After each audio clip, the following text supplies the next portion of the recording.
Hello there, ladies and gentlemen, and welcome to another episode of CookieCast. Today on CookieCast, it's the Darkest Timeline podcast. The right podcast for this time is the Darkest Timeline. Because it is the Darkest Timeline, let's face it. If you are checking us out on YouTube, I presume you've subscribed, because that's what good people do, and you're a good person. If for any reason you haven't, just click that button right now. Then it's done. You don't have to worry about it. Don't have to panic. Don't have to worry. Cool. So here we go. This is CookieCast, the Darkest Timeline podcast.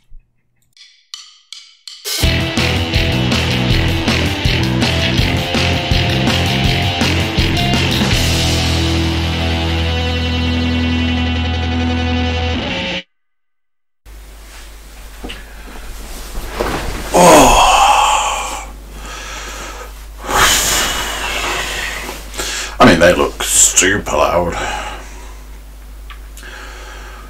I don't really remember the last time the podcast started and it wasn't me talking about the levels of some description.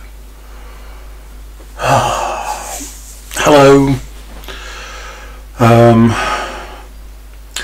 One of those podcast points in time where to be proactive, I might get the workout done, get the tea eaten, get, all that, and then I can just podcast at my leisure. And now I feel like I've got a water buffalo sitting inside me or something, and it's like, oh man, I can't breathe. Oh. Anyway, it's a bit of a light one this week. I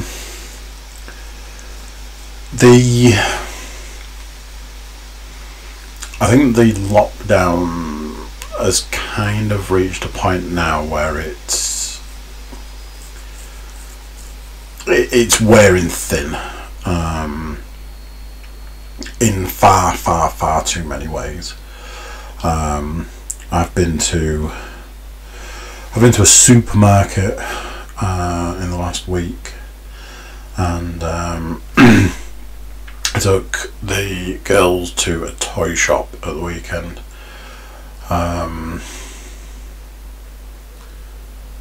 Yeah, it's pretty awful. Driving as well. Driving's just the absolute worst. But it was like having the weekend and just really having nothing to do. I think it's that sort of thing, that sort of point that things have been reached. I personally feel that the staying at home with your family is pretty much exhausted now. We're staring down summer holidays, not that far away and stuff like that. It's it started to wear a little bit thin. Excuse me, I'm very tired today. I got to the end of the working day and beyond, and just felt like I'd had all of the energy drained from me, which I imagine is largely a representation of the way things are. So, the weirdest thing to talk about first on the list is the heat. The reason I say that's weird is that last Wednesday was the hottest day of the year so far, and at this point in time, just for authenticity, I will just have a look. At this point in time, the weather says it's 14 degrees. So the hottest day of the year was over double that. So So at this point in time, 14 degrees. There's been a couple of points in time I've considered putting a jumper on. So the fact that the first thing on the list to talk about is the heat, it's a bit weird looking out the window going, so yeah, like a lot of the days last week was just hot as balls. And every single person I spoke to was just like, oh man, this heat's unbearable. My sister, big shout out to Laura Hayden, heavily pregnant at this point in time, and I just keep saying to her, it's like, I just kept saying, how are you coping in this heat? It must be unbearable. And then I got to a point where I was like, who is this weather actually for? I had a conversation with somebody years and years and years ago about them saying that they loved like the summer and when it was really hot, warm and stuff, and I was like, you must be insane, because it's unbearable. It's so hot, it's sticky, it's horrible, you can't get comfortable, you can't sleep properly, you can't concentrate, there's so much wrong when it's too hot, too warm. And their take on it was very different. Their take on it was that outside of those summer days or months, whatever, they were generally cold all the time. And their take on it was, it's just nice to not feel cold. For me, I'm generally quite a warm person. Don't overly get on too well when it's super hot. Having said that, I was thinking about this, and it was like, I think I have a threshold for heat, and I think when it passes that threshold, it's almost like, oh, it's too hot, it's too hot, it's too hot, and then it passes, and then it's like, oh, I can deal with this. Like, once it goes ridiculously past like breaking point, suddenly I'm like, oh yeah, I'm fine with this. I remember being in Las Vegas and being like, I mean, it's hot. Obviously in Vegas it's a very dry heat, so it's very different to how it is over here. But I was like, yeah, I mean, it's hot, but I mean, it could be hotter.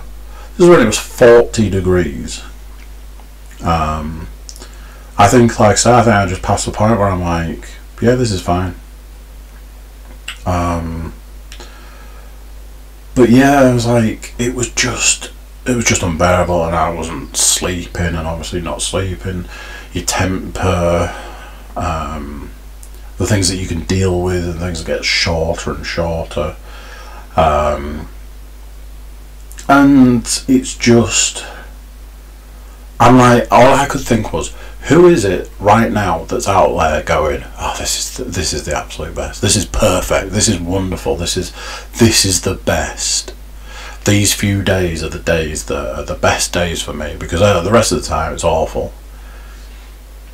And yeah, just everyone I spoke to, every single person was like, this heat's unbearable. How is this a thing? This, that and the other. And like I say, all I was doing was waiting for Friday, because Friday was going to be a thunderstorm, and the thunderstorm was going to clear the air, and then the weekend was going to be bad weather, but it was really going to bring the temperature down. And then this week's going to be like, like I say, it's 14 degrees now. It is nearly 9 o'clock or something. And I'm like, yeah, that's going to be great, that's going to be great, that's going to be fine, that's going to be fine. Now I'm like, well, I mean, it could be a little bit warmer, couldn't it?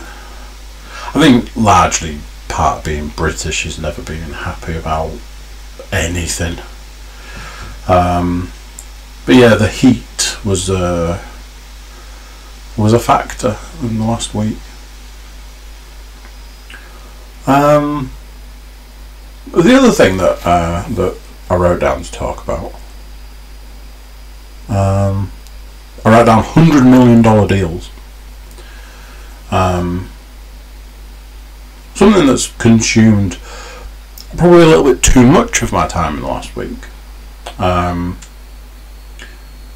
don't know, which way around was it? I was listening to a podcast where they were talking. I was listening to Two Babes One Cave, and they were talking about the fact that Adam Sandler has a deal with Netflix that's worth $200 million. And this was around the same time that I was having a conversation about the fact that Joe Rogan has signed a deal with Spotify for $100 million. And it got me thinking. I was like, $100 million. You imagine, like, one day you've got X amount in the bank, and the next day you've got $100 million more. But then I got thinking. I was like, Joe Rogan won't be, his bank account won't read $100 million. He'll be, I imagine, quite wealthy. UFC commentator, stand-up comedian, podcast. The podcast will make, I imagine the podcast will make a lot of money. So it's not like he'll have been like Brassic and then, here's $100 million. So I was like, okay, so let's say, I can't think of a number to say that he had before, but whatever the number is, it went up by $100 million. And like, okay, let's say tomorrow you woke up, you had $100 million in the bank, of whichever denomination you, if it's UK pounds. What do you do? And I was having this conversation, and I was like, so you've got all this money, what do you do? Oh, anything you want to. Really? Somebody like Joe Rogan, UFC commentator, stand-up comedian, podcaster, family man. I believe he's got 3 children. Married, all that. Also works out. I know he's into hunting and martial arts and all that stuff. Sounds like a very busy time. So you've got $100 million in the bank, but no time. You can't spend the money because you haven't got the time to spend that money. That podcast will be not a full-time job, but it'll take up a lot of time.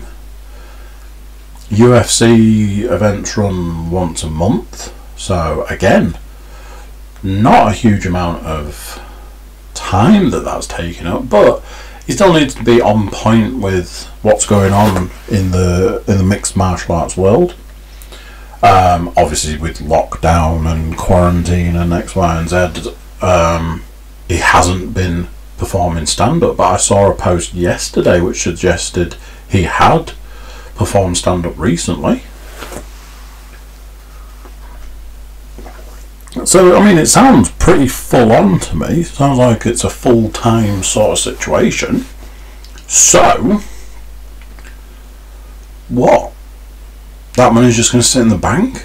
I know he's into cars and he loves cars. And I believe he has quite an extensive collection of cars. But it started to make me wonder, does the lifestyle make that money almost like it's worthless? It's $100 million, more money than 99.8% of us will ever see in our lives. $100 million. But is there a point where it crosses over to being almost worthless? And there's a lot of different ways you can look at it. You can look at it that, money can't buy you X. Money can't buy you love. Money can't buy you happiness. And there's a lot of counter arguments to that.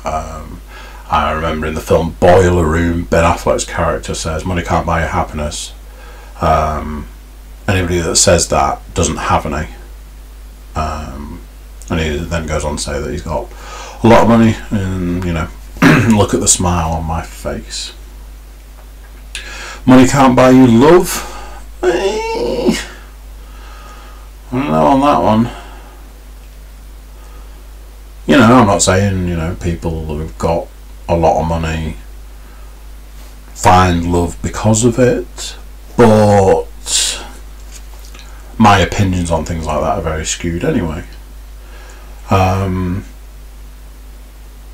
don't know, there's just... I'll talk about the film that I watched. I have watched the film, and I'll tell you about it. But that's all about money and stuff. And again, once you start talking about certain amounts of money, does it become meaningless when you talk about $1 trillion? How much is $1 trillion? What is it, 1 million? But really, you know, what does that look like? $1 billion? You know, we've got films that make $1 billion. So, I don't know. It's sort of something that sort of kept running through my mind over the last week. Is there a point where money, like large amounts of money, become almost worthless? You know, if you can't spend that money, what's the point to it? And he won't have been, you know, he'll have been worth a lot of money before that. Like Adam Sandler, $200 million. I can't imagine he was looking for money down the back of his sofa before Netflix turned up on his doorstep and offered him $200 million. Yeah. Something I've been pondering, and I thought it was an interesting thing to talk about. Right, I've got Pet Love, Pet Hate. I keep expecting each week for me to go, do you know something, I haven't got anything this week, and then Pet Love, Pet Hate will just die off. And every time I think that, I go, oh, actually, I really like that, and I don't like that.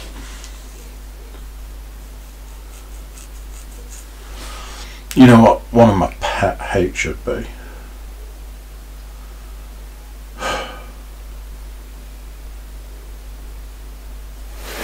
This freaking laptop.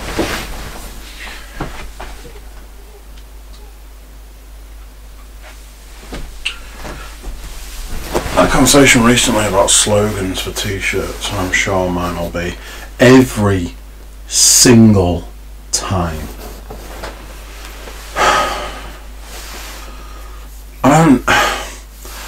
I don't mind. Like every other day, I'm like, I know, she's upset, she needs lying down, go and lie down. Sometimes she's really upset, she needs a hug, give her a big hug. You know, lay her on my shoulder, give her a big hug. After a little while, lay her down in the cot. She goes off back to sleep, that's all she needs. But yeah, every time. And like today, I left it and left it and left it. And then I'm like, right, if she hasn't woken up by now, go and do the podcast.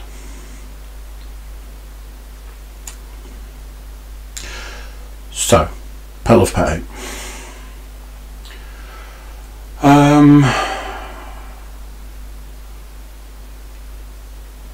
Saturday, not the best of days, if I'm honest. Just not a good day. Not as far as for a Saturday, not a good day. So come Sunday, I'm like, right, need a plan. What can the plan be? And this is why I say I feel, you know, when you've got families, when you've got young children, lockdown will only, you know, you'll only be able to take it so far before it is like, man, really need to get out of the house. So I'm like, well, what's the weather going to be like? Because obviously the weather had changed by the weekend. It's not going to be it's not going to be sunny, but it's not going to rain, but it's going to be windy. So I heard the word windy, and I was like, you know what that means, don't you? It's time to get out the kite. Again, it was one of those. It turned out not to actually be the best weather for flying a kite. The wind was literally going in every direction, which was just, we went out, we took the kite's going all over the place, and it goes one way, it goes the other way, then it hits the ground, and that was basically it, just constantly it. And then it reached a point where the wind was like, I'm done, I'll see you later, and we just couldn't get the kite off the ground.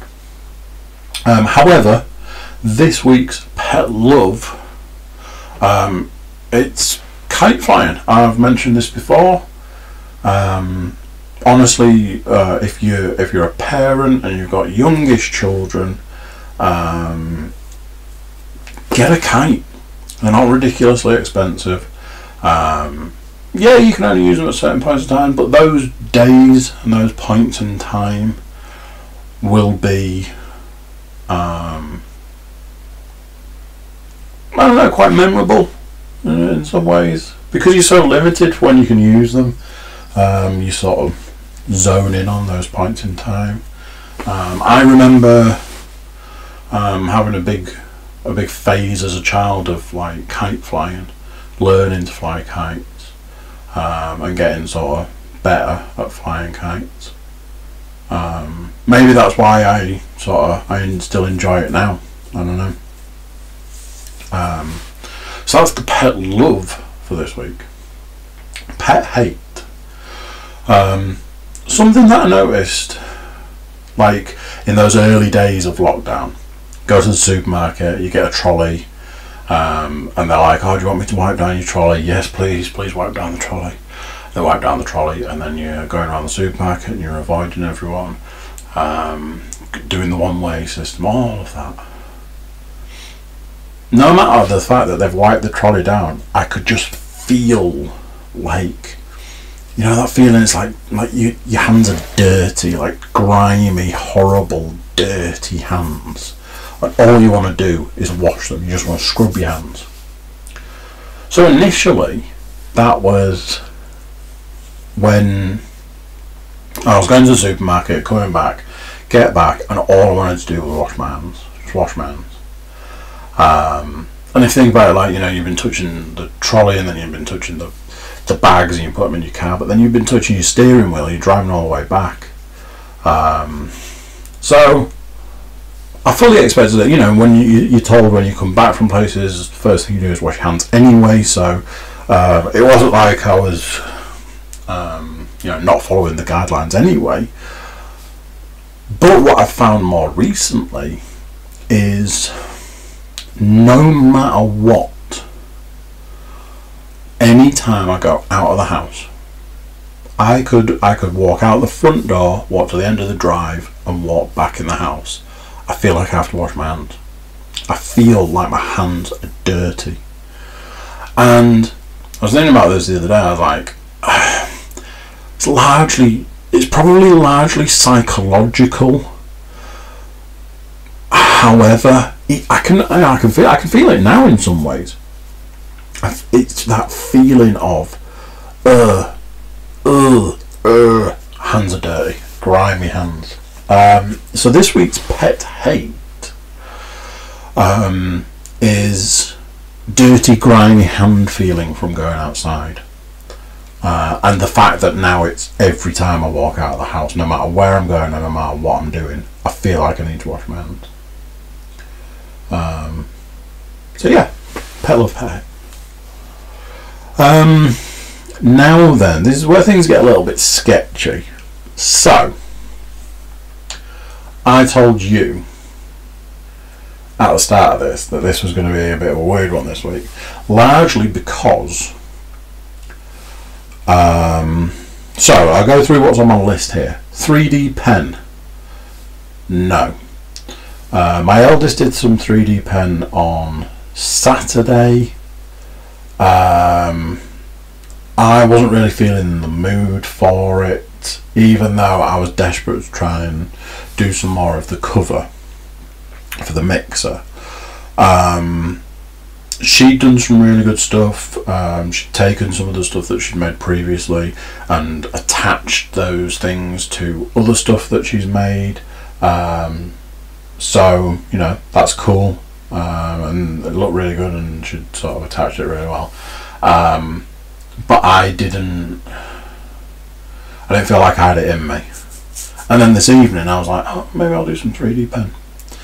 So I've got nothing to report there. Next thing down on my list, I'm a bit like, is this a remnant from last week?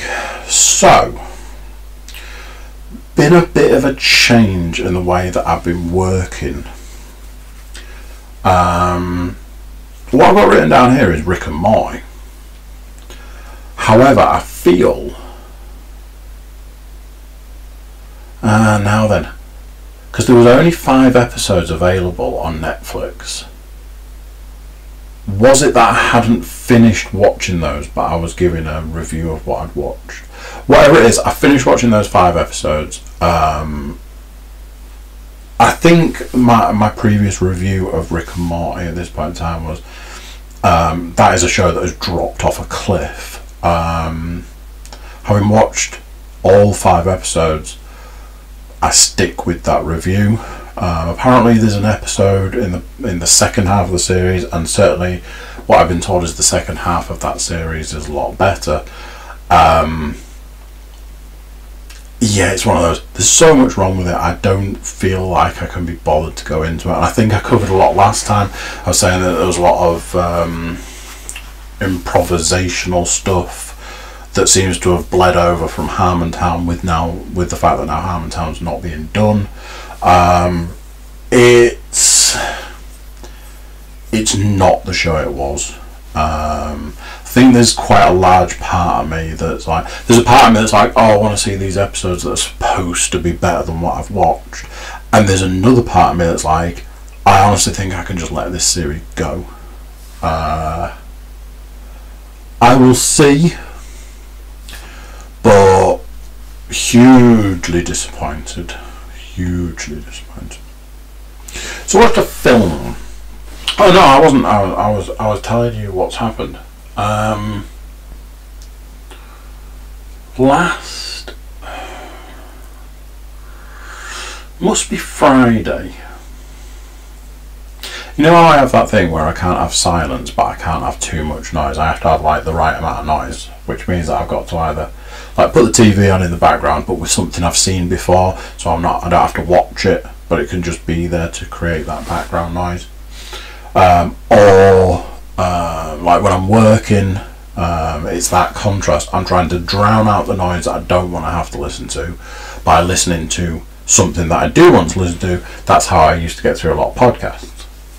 So Friday, I was a bit like, I've been in a bit of a funk as far as like watching stuff's concerned. I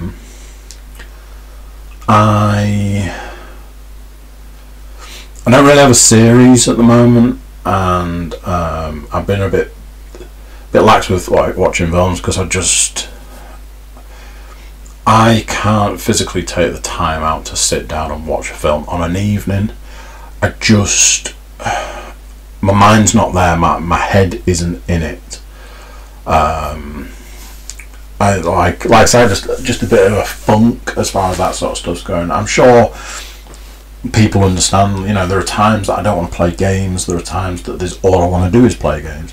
And likewise with like TV series and movies, there are times that I'm like, I don't want to watch a movie. There are other times like I'll watch like 3 in a day. So it feels like it's just that. But what that means is I haven't watched anything else TV wise, and the film that I watched is a film I've seen before. So, not overly large amount to report. Plus, once we hit things like games and stuff, again, you know, we'll get there. We're jumping in. So the film watched is The Big Short. The Big Short is an amazing film.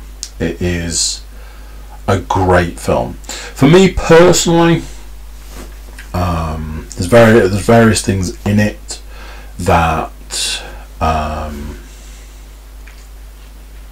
the job I'm doing now, when I started working at where I work now, it was in 2007. Literally, I feel like 4 months or something after I started working there, the events of The Big Short kicked off, and there was this housing market crash. And it had these huge rippling effects, which we felt in the UK because it was an American housing market crash, and I was part of that. My job at that time was involved in was something to do with the property market, and I feel at that time, having been given that job to do at that time, that's possibly largely why I am still in that job now, for one reason or another. So it's hard to explain. I wouldn't say that part of the film I hold dear to myself, but you know, it's a job I've been doing for, well, if that was 2007, that would be 13 years, which, yeah, that about adds up. The Big Short is about the housing market crash of 2007, if you haven't guessed by now. Stars Christian Bale, who plays a doctor who realised in 2015 that in 2017 the housing market was going to fail. All the banks were going to default, all the people were going to default on the mortgages, and it was going to be an economic crash. So he then bet against the housing market. The reason that's interesting is because the housing market at that time was the single most stable market in American economy.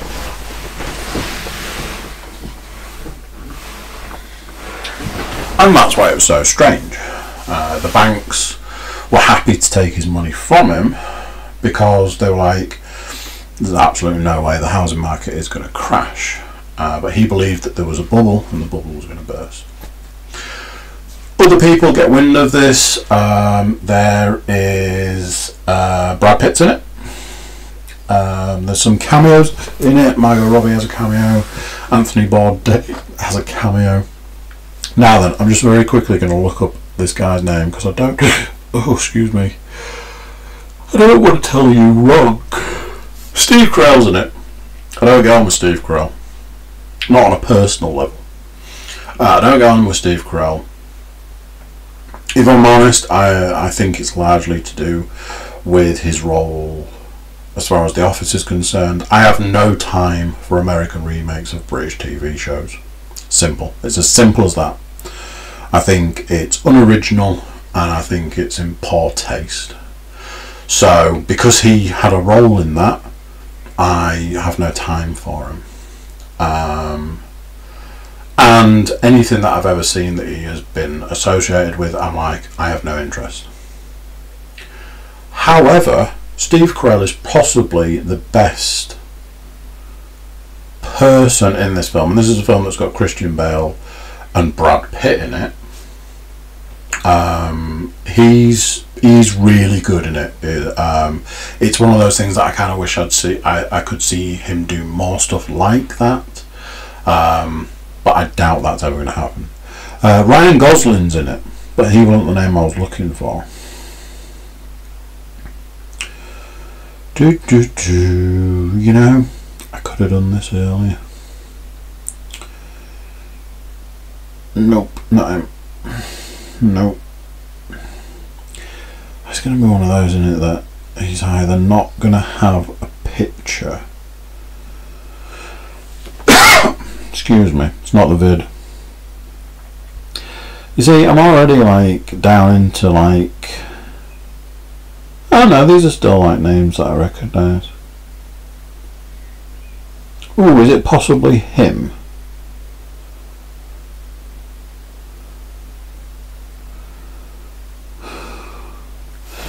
No, it's not possibly him. I mean, there. John Magaro. John Magaro is a character in The Big Short, but people might know him more recently from the Umbrella Academy. He was the, spoilers by the way, he was the bad guy in series 1 of Umbrella Academy. He was also in Overlord, which I watched recently. So yeah, there's like all these people. Anthony Bourdain has a cameo. There was Margot Robbie had a cameo. There was another cameo.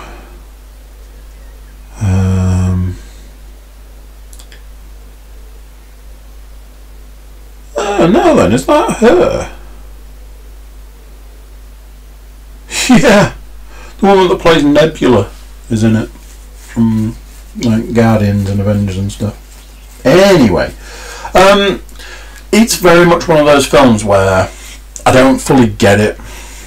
I get probably about 80% of it, but there are very much points in it where I'm just like, you know, where you're just holding on to your seat trying to keep up with what's going on, and they do a very good job of like drumming it down for people like me. That's why Margot Robbie's in it. That's why Anthony Bourdain's in it. However, there is a lot that goes over my head. But basically, the banks in America are corrupt. Shockingly, they pulled a lot of illegal shit, and then it all went wrong. And they all crashed and all of that, and then very much the same as it was here, and this was all at the same time, the banks asked for a bailout.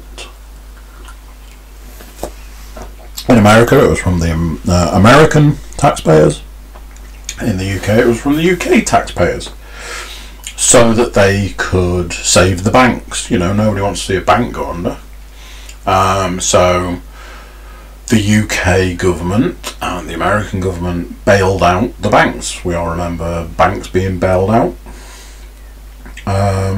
And ultimately what happened off the back of that is a load of bankers paid themselves massive bonuses. I think it was it BlackRock that paid all of their, like the big bankers, paid them all the bonuses and then still went under, still folded.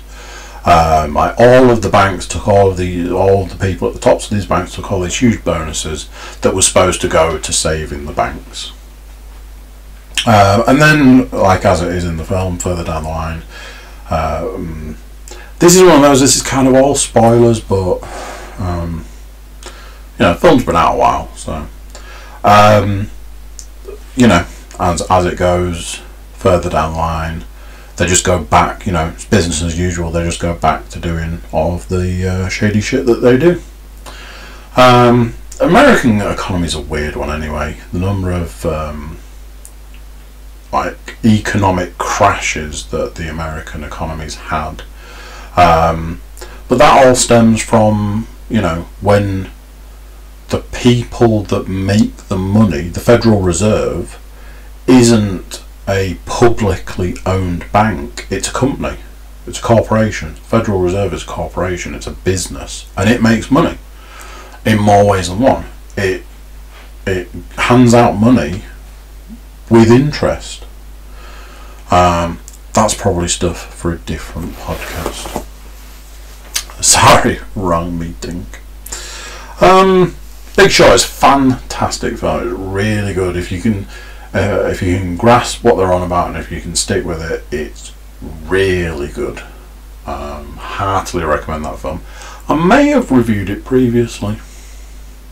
Don't know. Right then, we're going to talk about some games. However, one of the games we're talking about is FIFA. I have played FIFA. There. That's about all I need to tell you on that one. I'm playing FIFA. I'm playing as Middlesbrough Football Club, and we're absolutely smashing it. There's your FIFA update. The other game in question would have been The Last of Us Part 2 up till yesterday. That isn't because I finished it. That is because I bought and downloaded a couple of games yesterday, because there's a load of games that are on sale for under £5. One of them is Jedi Outcast 2, which is a very old Star Wars game, which I was reliably informed was remastered, and that was not the case. It looks like crap. Still fun to play. The issue with that game is that the first few levels, it's like a first-person shooter, and it's a really shit first-person shooter. It's quite complicated. It doesn't get good until you get a lightsaber, as you can imagine, and that's not for like 2 or 3 levels. So it's like, oh god, I gotta trawl through these first couple of levels. Died a lot as well, which started to get annoying, so I turned it off. So the reason I say it's difficult to talk about The Last of Us 2, Part 2, whatever. You guys know there's a weekly gaming podcast that I do with the Gameskeeper, JK, and we review stuff, we talk about stuff, we talk about gaming news. It's often me that's talking about, the games that I'm playing. So I've done a review of The Last of Us Part 2 on there. That's gone out already, that's long gone. And I'm going to talk to you guys about it. You are the guys that tune in for this podcast. It's a weird game. The first Last of Us kind of holds your hand a little bit to start with. And then it sort of lets you go, lets you play. And it's got a story, and the story is very good. But it doesn't get in the way. The biggest issue I had, as I've explained, is I played it again recently. Found it to be super linear, and very much a push forward. You just push forward and it goes, and then every now and then you have to press press X to climb over something. What makes it is like the stealth encounters, the stealth bits of the game, but realistically what we want is, shooting guns and well, yeah, I was going to say stabbing people in the neck, but I know how that sounds. The Last of Us Part 2, for the first 4 hours or something, it's still in the hand-holding phase, which that's way too long. Then it kind of lets you go about your business, and then it's it's a lot better once you reach. There's like a town you get to, and it's just full-blown stealth. And you're just moving through an entire town, house to house, avoiding the enemy, taking on the enemy. If you take on like an enemy in that area, you'll only have to deal with the enemies that are in that area. You don't have to deal with the entire town. So even if you end up messing up essentially and having to shoot your way through that bit, it'll just be that bit. That was the point where I was like, man, this game's good. This game is good. I was enjoying it at that point in time. Then it started doing this thing where it like jumped back in time, and again it was kind of very much back to the hand holding. Those bits would have been fine if they'd have given you something. There's a bit where you're using a rifle that's got a scope and you're shooting the zombies from miles away, and they're just little dots on the horizon, and you use the scope and you shoot them. If I'd have come out of that section of the game and been given a rifle with a scope, I'd have been like, hey man, that's cool, and you're showing how to use a rifle with a scope, and then you get one. That wasn't the case. And to upgrade the rifle with a scope is a lot of parts. You require a lot of parts to do it. Biggest issue so far into the game is that they've obviously got a very good story that they want to tell you, but unfortunately the story gets in the way of the game, which is not ideal in any way, shape or form, especially when it's a game and you're supposed to be playing it. And then I reached what is essentially the end of the game, and then the people that made it were like, oh, you don't want to finish the game, do you? Let's play as a different character from a completely different side of things, and let's just keep going.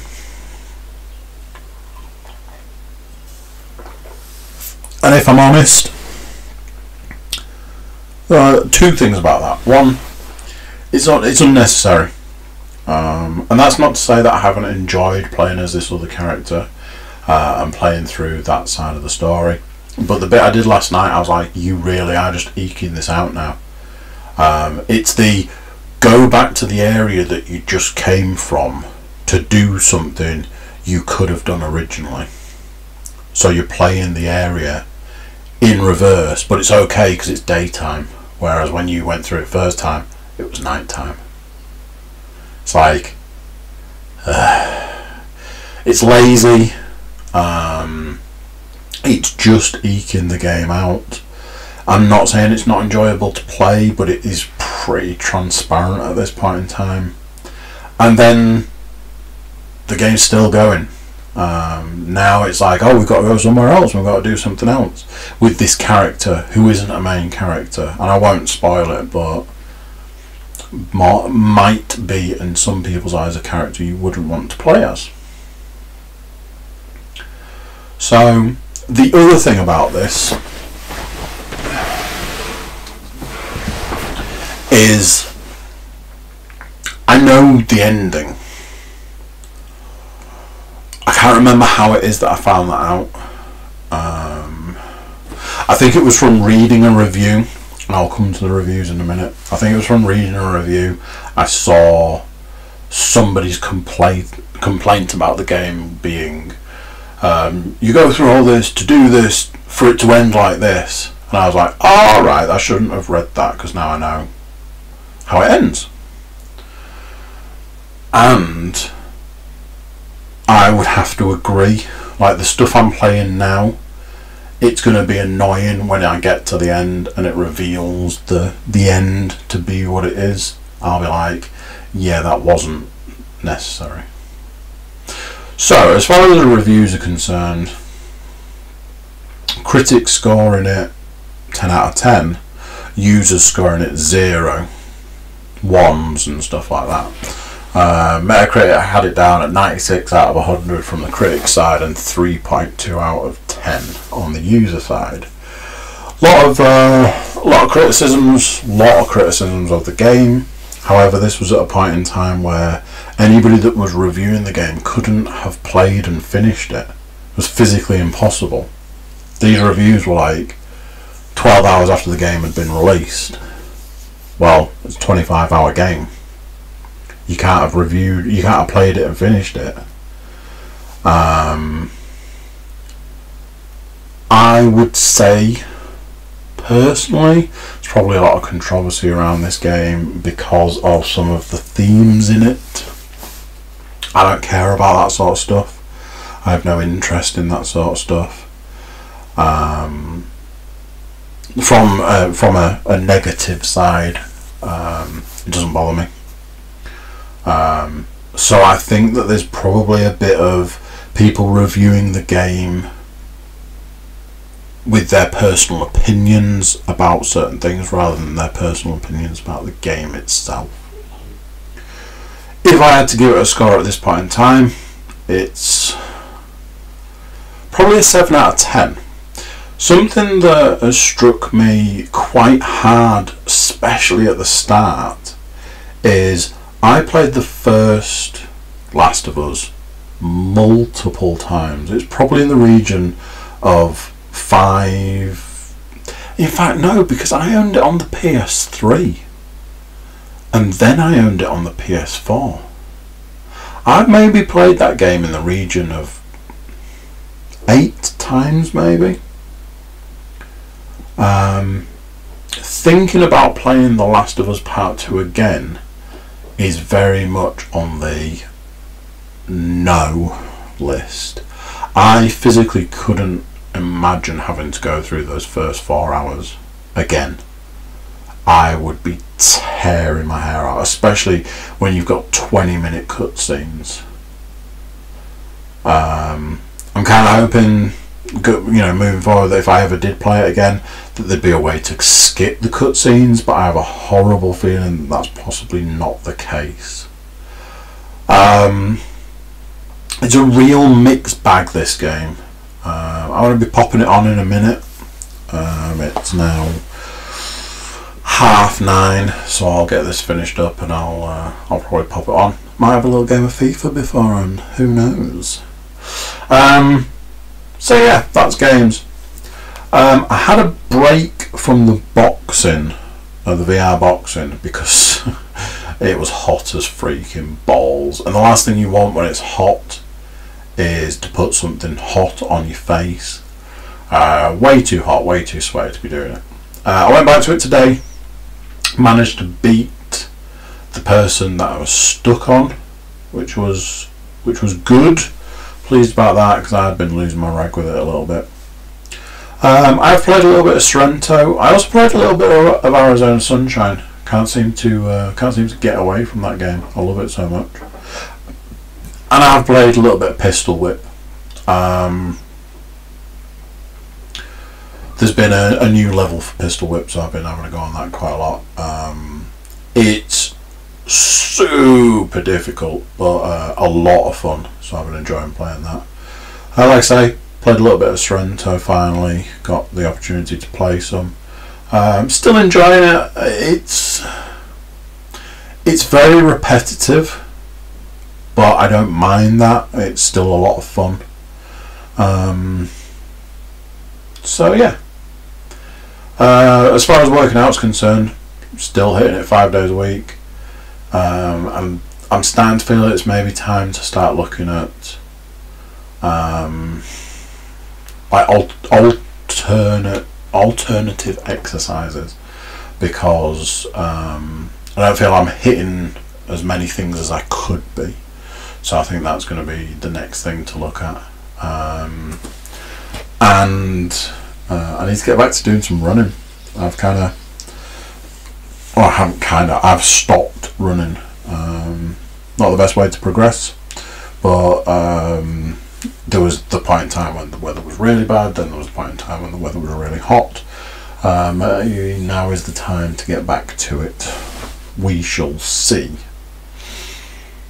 So there we go. That's it for this one. That's it for this week. Cheers for joining me. Cheers for riding along on this one. And until next time, I'll see you then.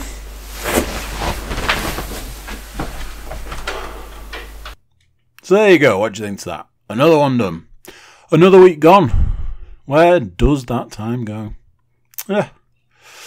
Obviously, the people checking this out on YouTube are subscribers, and that's good. It helps the channel out. It's all word of mouth. So being a subscriber, you're like a ambassador for the podcast, and you're out there passing on the good word that is the CookieCast brand. So thank you for that. I'll thank you in advance. There you go. Everybody jump over to theCookieCast.com. Check us out over there. Send us some form of love, whether it's social media or email. We don't care. We're easy. So yeah, that's it for this one. Till next time, I'm going to say bye, and I'll see you then. Bye!